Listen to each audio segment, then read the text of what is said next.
Today in Honolulu, discover the unexpected ways Hawaiian youth are reviving local businesses and the uproar around Kristi Noem's contentious use of a disaster survey.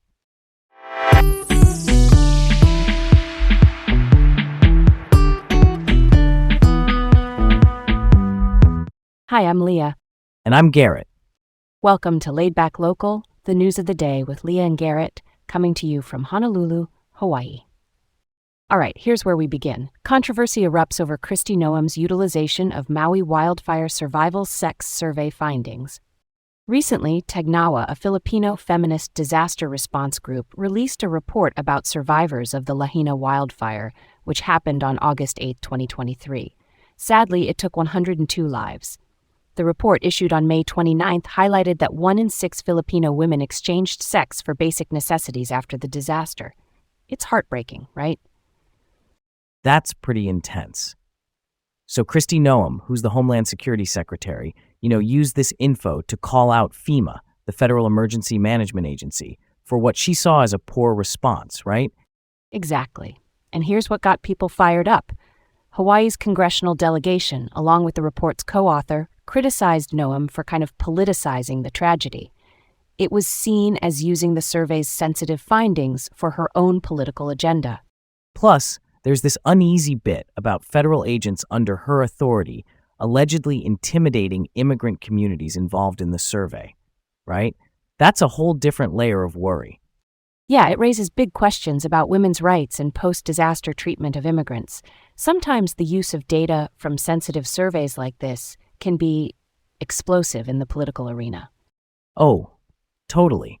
There's the whole back and forth about FEMA's effectiveness. Noem's stance brings up a lot about public policy and the implications it has on those affected. I'm all about honest discussions on stuff like this because it shapes how disasters are managed in the future. Okay, let's move on. A generational shift. How young Hawaiians are driving local business engagement. All right, let's set the stage for this one.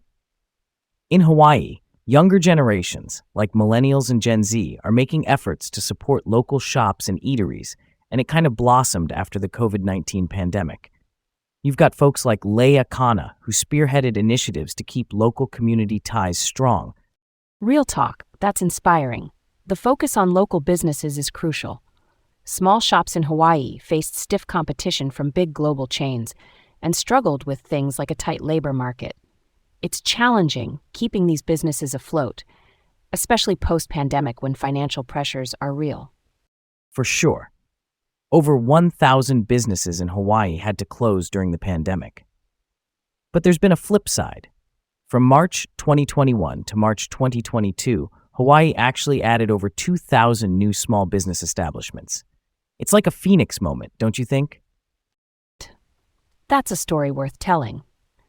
Despite the odds, these young consumers are basically reviving the local economy by aligning their spending with their values. It's like a fresh take on voting with dollars to keep culture and community intact. I could get behind that idea. But the sustainability of small businesses might always be a question mark. The current economic environment is daunting, but there seems to be genuine hope in this youth-led movement. So there's your big picture. A community that values its roots, pushing ahead despite obstacles, and that's where we'll leave it for now.